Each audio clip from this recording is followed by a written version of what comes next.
He cut through my lock, chained off my driveway, and left a note that said, HOA property, access revoked. Only problem? That driveway's been in my family since 1963, and it's the only road into their entire neighborhood. Let me back up. That road they blocked off? My grandfather built it in 1963 with a borrowed tractor and a case of Coors. It runs half a mile from the county road, cuts straight through the woods, and ends at the house he built by hand where I live now. It was never fancy, gravel, a little overgrown at the edges, but it was ours. Always was. You don't think much about a driveway until someone tries to steal it. We used to call it O'Neill Road, though it never showed up on any official map. Just a private easement grandfather registered with the county way back, notarized and signed in fountain pen. He was the type who didn't trust the government, but trusted the law. That distinction stuck with me. My dad kept it up after him. Every spring, like clockwork, he'd go out there with a wheelbarrow and a couple bags of crushed rock, patching soft spots by hand. I remember being 12, standing in the bed of his pickup, tossing out shovelfuls while he drove. That road was our connection to everything. School, work, life. It all started with that stretch of dirt under the trees. When he passed, I kept it the same. Kept it quiet, kept it clean, kept it ours. For decades, it was just woods past our fence line. No neighbors, no fences, no one giving a damn what color your house was or where your trash bin stood. Then 2 years ago, I started seeing stakes in the ground just over the ridge. Orange flags, surveyors with drones. One day a guy in khakis and loafers knocks on my door, gives me a brochure and says they're building a premium residential enclave called Deer Ridge Estates. Said they wanted to beautify the area and build a sense of community. I asked him if that meant more noise, more lights, and more people who couldn't drive in snow. He laughed. I didn't. Anyway, construction started. Bulldozers, cement trucks, landscapers, the whole machine. At first, I didn't care. Wasn't my land, wasn't my problem. But then one of their foremen comes by, polite enough, and says their equipment keeps getting stuck trying to use the county slope on the far side. It's narrow, floods easy, pain in the ass. Says they noticed my road runs clean through to the main highway and asks if they can use it just for a few months while they pour foundations. Says they'll pay if I want, or at least gravel it nice again when they're done. I told him no need for payment, just don't block me in and don't mess it up. I didn't think twice, it was just a temporary thing. I figured once they were done building, they'd go back to their own access road and forget about mine. But see, I didn't realize what they were really doing. They didn't just borrow my road, they started counting on it. So every blueprint they submitted to the county had my road drawn in as their east entry corridor. They paved right up to it on their end. They never finished their original access point because mine was easier, more direct, cheaper. I thought I was just being a good neighbor. Turns out, I was laying the foundation for them to stab me in the back. First thing that really set me off was the sign. It was one of those fake fancy black ones with the curly gold lettering, like a golf course entrance or something. Deer Ridge Estates, private access only, residents and guests must display HOA tags. And it wasn't near their property line either. They planted the damn thing right at the bottom of my driveway, on my land. I stared at it for a good 30 seconds, thinking maybe I was reading it wrong. Or maybe someone dropped it there by mistake. Nope, cemented in, 2-foot deep footing, fresh concrete still wet. Next morning I drove down with a sledgehammer, knocked the thing flat, and left the pieces in a tidy pile on their side of the gravel.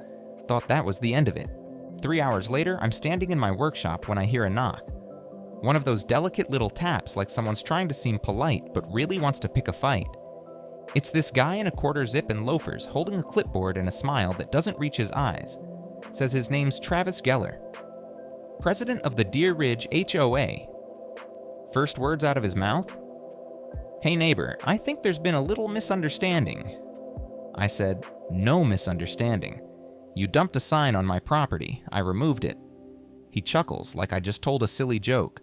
Yeah, okay, totally get that. Totally. It was meant to mark the shared entrance for orientation purposes, just a temporary install. I said, there's nothing shared about it. This is my driveway, been in my family 60 years.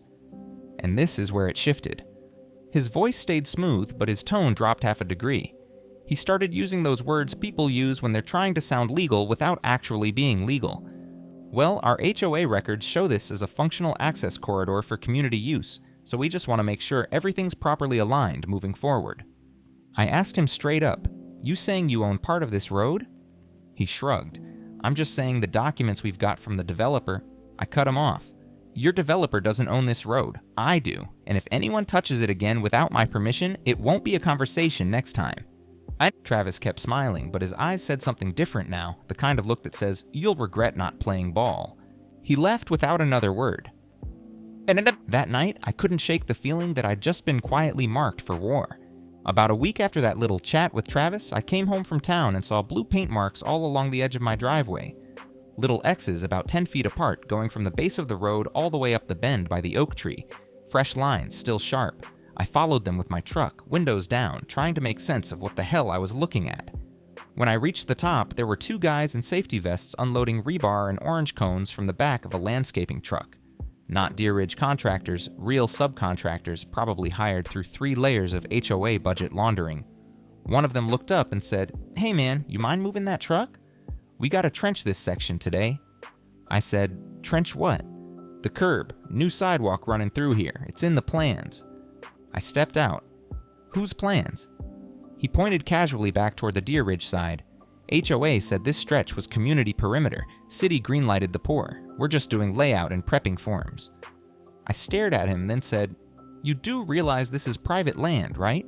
This ain't a city street. It's my driveway." He blinked like that didn't register, then kinda shrugged like it wasn't his problem. I didn't yell, didn't threaten. I just pulled out my phone and took a slow, obvious video of the whole scene. His face, the paint, the truck plates, the marked gravel. Then I told them they had 60 seconds to be off my property before the sheriff showed up to make it official. They left. Slowly, but they left. Next day, I got a letter in the mail, certified again. This time with a thick packet of preliminary compliance notices from the Deer Ridge HOA. It said I had interfered with approved community infrastructure and would be subject to an administrative hearing. A hearing in a homeowners association I didn't belong to for a road they didn't own. They had the balls to give me a court date. A court inside their HOA clubhouse. I laughed when I read it, but it wasn't the kind of laugh that feels good. It was the kind of laugh that tastes like blood. Then the real crap started. Amazon orders stopped showing up. UPS trucks passed me by and dropped packages at the HOA gate across the ridge. I called one of the drivers and asked what the hell was going on. He said the HOA flagged my address as restricted due to ongoing property dispute. It gets worse. My septic pump service, local guy I'd used for years, calls and says he's been told by Deer Ridge security that they won't allow his vehicle to use the road because it's now under HOA review. Review? Of what? It's a goddamn gravel path through my woods. Then I noticed someone had logged into the county's digital map portal and renamed my driveway on the public parcel viewer. It used to be listed as private easement, O'Neill family access. Now it said Deer Ridge East Corridor. Someone actually hacked into the damn parcel system and renamed my driveway like they were putting up a new Starbucks location. But the worst part, the one that made something deep in my chest go cold. I was pulling out one afternoon heading into town when I passed Jenkins, old neighbor 2 parcels over, used to stop by every couple weeks just to shoot the breeze. He was in his front yard, clipping hedges. I gave him a wave. He glanced at me, then turned his back and kept trimming. Didn't wave, didn't nod, nothing. That hit harder than I want to admit. People I'd known for years were starting to treat me like a problem, like I was the weirdo holding up progress. Like Travis and his HOA army had started whispering poison in all the right ears, and I was slowly becoming the villain of a story I didn't even know was being told. That's when I realized they weren't just trying to steal my road. They were trying to erase me from it. First thing I did was what any decent, sane person would do. I tried to talk to them. I sent an email to the HOA's Community Coordination Committee, whatever the hell that meant. Kept it short, polite, professional, told them the driveway was my private property, gave parcel numbers, offered to meet in person and work things out like neighbors. No reply. Week later, I got a return envelope. Inside was a form letter that read like it came from a DMV printer in hell.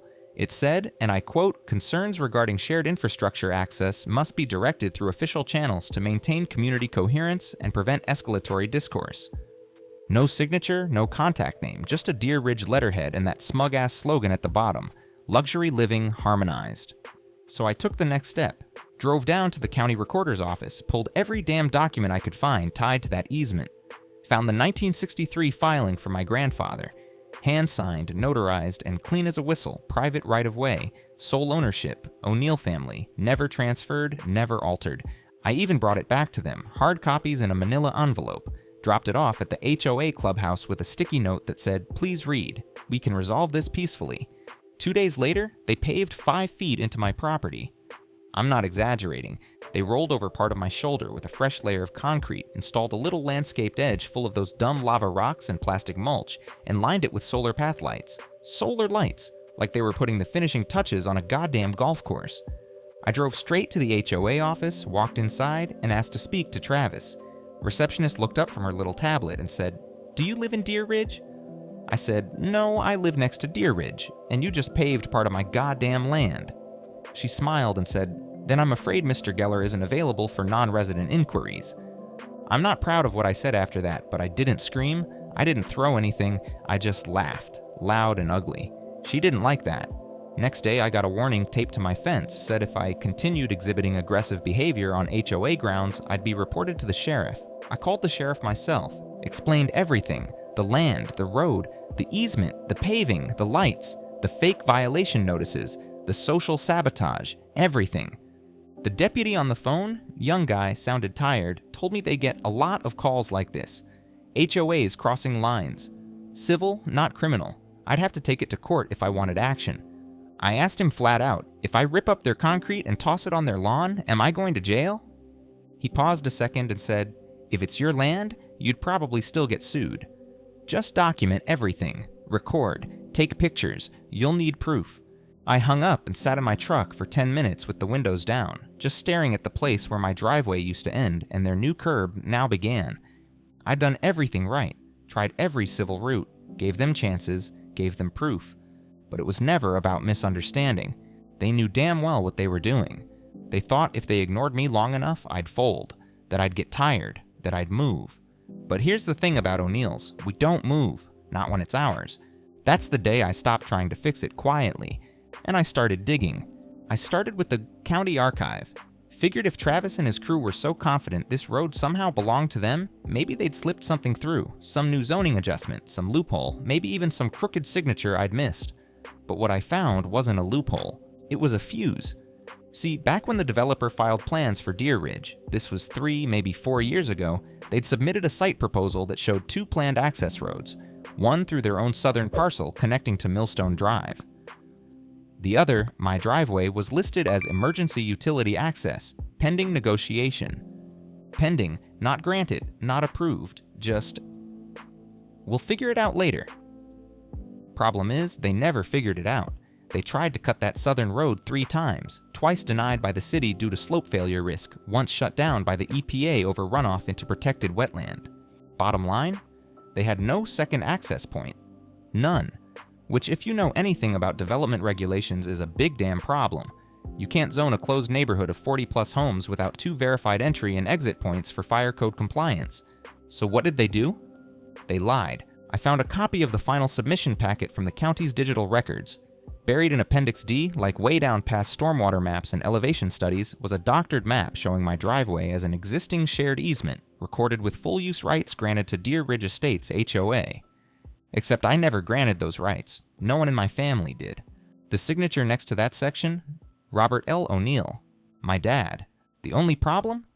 He'd been dead for 9 years when that signature was dated. I swear, I just sat there in the county clerk's office with that screen glowing in front of me and my hands going ice cold. It wasn't a clerical error. It wasn't a misunderstanding. They forged my father's name on a public document to legally justify building a whole neighborhood that had no legitimate road access. You ever feel something click into place so hard it shakes the inside of your skull? Every move they made, the signs, the paving, the fake violations, it wasn't just arrogance, it was desperation. They built an entire community on top of a lie, and I was the one thread left holding the whole mess together. If I pulled it, the whole damn HOA collapsed. They didn't just want to take my road, they needed it. Without it, Deer Ridge was illegal, uninsurable, non-compliant, and every homeowner in that place would be looking at lawsuits, revoked occupancy permits, and potentially losing everything they'd bought. That's when I realized something real dangerous. I didn't just have leverage, I owned the only thing keeping them alive. I didn't sleep that night. Not out of anger, not even anxiety, just strategy. My brain wouldn't shut off. Every time I closed my eyes, I saw that forged signature, my dad's name, written by some coward in a suit who thought he'd get away with it. Thought I wouldn't notice, thought I'd roll over and let it go. They built their empire on my driveway, and now it was time to make them pay rent. So I got to work. First, I called my cousin Rachel, real estate lawyer in Austin who's meaner than a snake in tax season. Sent her everything I had, the original easement papers, the forged site plan, and high-res scans of my dad's real signature for comparison. 10 minutes later, she texted back, "Oh, they're FK'd." Her words, not mine. Next, I called the title company that handled the Deer Ridge developers' land deals. Asked them, politely, if they had copies of any easement agreements or right-of-way transfers involving my parcel. The lady on the phone got real quiet once I gave her the parcel number, said she'd need to call me back. She never did. That's fine, I had what I needed. Then I hit the county fire marshal's office, left a voicemail asking for clarification on access road requirements for developments over 25 homes. Got a call back from a guy named Mark who sounded like he'd had this conversation before. He said 2 access points, minimum. Verified legal access. No exceptions unless you're zoning a prison or a power plant. I asked what happens if one of those access points turns out to be invalid. He laughed. You better hope you're not the HOA president when it hits the fan. Perfect. Then I made a spreadsheet, old habit from my field engineer days. Cross-referenced every Deer Ridge property with the access map. Checked who bought what, when, and how they financed it. FHA loans, VA loans, conventional, all of it depended on proper road access. If that forged document fell apart under legal challenge, it wouldn't just be Travis in trouble, it'd be every homeowner. And that's the last piece I needed, because it meant I didn't have to fight them all. I just had to show them who really put their homes at risk. I printed out the forged document, highlighted my dad's fake signature, and taped it next to a copy of the original easement agreement. Then I added a 1-page letter and made 43 copies. I slipped one into every mailbox in Deer Ridge at 2 a.m. the following Sunday. The letter started with, "Dear neighbor, you've been lied to. Your HOA built this neighborhood on a forged signature and a stolen road. Here's the proof." The second paragraph, "This isn't a threat, it's a courtesy. I have every legal right to revoke access, but before I do, I'd prefer we talk, honestly, publicly, and with lawyers present." I signed it with my name, phone number, and the words, "Owner of the only road in and out of your neighborhood." Then I called Rachel and told her to draw up a cease and desist, a formal complaint for property fraud, and a proposed access lease, $9,000 per month for continued road use, plus back pay. It wasn't revenge, it was rent. They started calling me before 8 a.m. First, it was a couple voicemails from numbers I didn't recognize, nervous voices too polite, asking if we could talk this through. By 10, I had 6 missed calls, 4 texts, and someone had already shown up at my front gate and left a handwritten note in my mailbox. "Please don't shut us out, we didn't know." By noon, Travis called. His voice wasn't smug anymore, it was tight, like a guy who knew exactly how bad the ground was cracking under his feet, but still hoped I'd let him walk away dry. "Marcus, listen, this whole thing's gotten way out of hand. I think there's been a massive misunderstanding, maybe on both sides." I said, "There was no misunderstanding. You forged my dead father's signature." Silence, and then he tried to pivot. "Look, we can work something out. I'm willing to talk terms, long-term road access, maybe even an HOA service agreement if you're open to..." I cut him off. "Travis, I've already drafted the lease. You'll find a copy with your lawyer before the end of the day. You've got 72 hours to respond. After that, the gate goes up and you can explain to your residents why no one can get to work Monday morning." Another long silence, then the mask slipped just for a second. "You think these people are gonna back you? You think they'll be on your side after you trap them in here?" And that's when I smiled, because he still didn't get it. "They already are," I said. "Check your neighborhood Facebook group." See, while he'd been busy making fake maps, I'd quietly messaged a few key residents, folks I knew were already frustrated with the HOA, sent them copies of the forged signature, the county regulations, the access map, let them put 2 and 2 together themselves. And they did. By the time Travis rang me, a full-blown revolt was brewing. People were pissed, not just at the risk to their homes, but at the fact he'd never told them there was a risk. Some were threatening lawsuits, others were already talking about removing the entire board. And I wasn't even done. I reached out to Channel 12, the local news station. Gave them everything, the documents, the timeline, the fake signature, the HOA violations, and the part where they tried to pave onto my land. Their reporter, a woman named Dana, called it the most suburban scandal she'd ever seen. She was on it like ants on a popsicle. Then came the legal hammer. Rachel filed the official cease and desist with the county, served Travis at his office, and submitted a property fraud complaint to the district attorney. She also filed a request to invalidate Deer Ridge's occupancy permits based on non-compliant infrastructure. That one hit hard, because if the county approved it, those homes would be uninhabitable on paper until a new legal access point was resolved. Spoiler, there was no other access point. Meanwhile, I had a local contractor install 2 steel gate posts at the start of the driveway. Didn't close the gate, just let them see it. Put up a sign, private road, access subject to lease, trespassers will be towed, HOA fraud under investigation. I didn't block anyone in, not yet. I just gave the whole neighborhood a very real, very visible preview of what I could do if they kept pushing. And for the first time in months, everything went quiet. No more paving trucks, no more letters, no more blue spray paint or condescending notes. Even Travis went silent. He knew the board was turning on him. He knew the news piece was coming. He knew the DA's office was sniffing around. And he knew damn well what I knew. One move from me and his entire HOA crumbled like a cracker under a boot. It happened faster than I expected. Channel 12 ran the story on a Thursday evening right after the weather. I was sitting in my kitchen, boots still muddy from checking the fence line, when Dana's voice came on. Tonight, a local HOA president is under fire after residents discovered their entire community may be built on a forged easement. The landowner says he never gave permission, and now dozens of families are asking, who really owns our road? They showed the map, the documents. My dad's signature next to a timestamp dated nearly a decade after he passed. I didn't even have to say much on camera. Dana did the heavy lifting. She laid it all out. The false filings, the illegal paving, the sudden HOA aggression toward the only person who could legally shut the whole neighborhood down. She ended the segment with, when asked for comment, the Deer Ridge HOA president declined, but residents say they want answers, and fast. The fallout hit before sunrise. By the time I woke up Friday morning, my phone had 27 new texts and 24 voicemails. Neighbors, reporters, one guy from the city council, even a woman from another HOA across town who wanted to know if I'd be willing to speak at her community meeting. But the most interesting message came from Sarah Nguyen, Deer Ridge Board Treasurer. She asked if I could attend a special emergency meeting of the HOA that Saturday night. I said yes. When I showed up, the room was packed, folding chairs full, nobody looking happy. Travis stood at the front like a man trying to hold back a flood with a fly swatter. I didn't say anything for the first 20 minutes, just watched him squirm while residents fired questions at him like bullets. When were you going to tell us about the fake signature? Why are we paying legal fees out of the budget for your mess?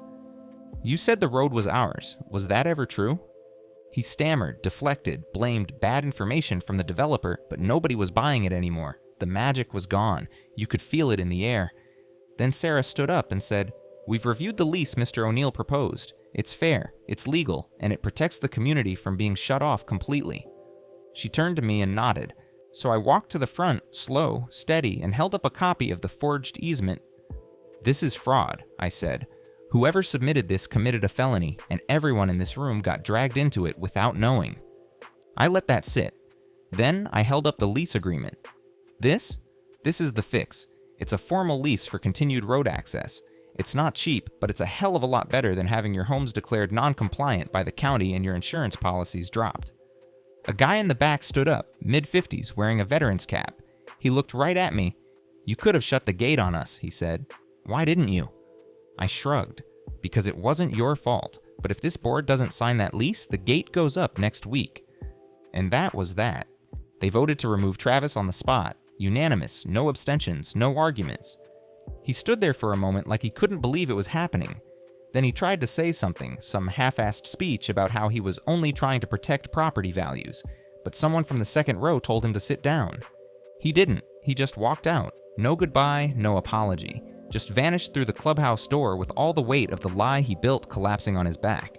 They signed the lease that night. Every board member. Sarah scanned it, notarized it, and sent me a copy before I even got home. By the time I pulled into my driveway, the solar lights they'd installed along the edge were already gone. Someone had yanked them up and tossed them into a pile next to the curb. And there, right at the base of my gate, someone had stuck a little cardboard sign in the dirt. In neat handwriting it said, "Thank you, Mr. O'Neill. Sorry we didn't know." I didn't take it down. It's been 6 months. The gate's still there, but it's open now, wide during daylight, closed at night, not locked, just there. A reminder. They maintain it now. Clean the gravel, trim the shoulders, even reseeded the patch they tore up with that stupid lava rock flower bed. It looks better than it ever did. I haven't had to fix a damn pothole all season. Funny how fast people learn respect when they're paying for the privilege. The new HOA board, yeah, they replaced the whole thing after Travis walked off, actually invited me to their last quarterly meeting. Offered me a chair. I declined politely. Told them I'm not interested in politics. Just my peace, my fence line, and the stretch of dirt that got my dad to work every morning for 30 years. Sarah sends me updates now and then. Budget summaries, access logs, new traffic plans. She even asked if I wanted to name the road officially. I said it already had a name, O'Neill Road. It's just no one bothered to ask before. Most days are quiet again, the way I like it. Sometimes I'll sit on the porch around sunset, cup of coffee in hand, and watch the occasional car drive by. Slow now, always respectful, sometimes with a wave. Nah. One of the neighborhood kids started leaving painted rocks by the gate. Little animals, smiley faces, one that just says thank you in bright blue letters. I keep them lined up on the fence post like trophies. As for Travis, last I heard, he sold his house under pressure from a lawsuit some of the residents filed. Moved out of state. Good riddance. But the best part? It never turned into a fight about revenge. No screaming matches, no bulldozers, no cops. I didn't have to burn anything down to win. I just stood my ground. Turns out, that's enough when the ground you're standing on is yours. So yeah, that's the story of how they tried to steal my driveway and ended up paying rent just to drive home. Next time someone says, it's just an HOA thing, remind them, some roads don't lead through neighborhoods, they lead through you.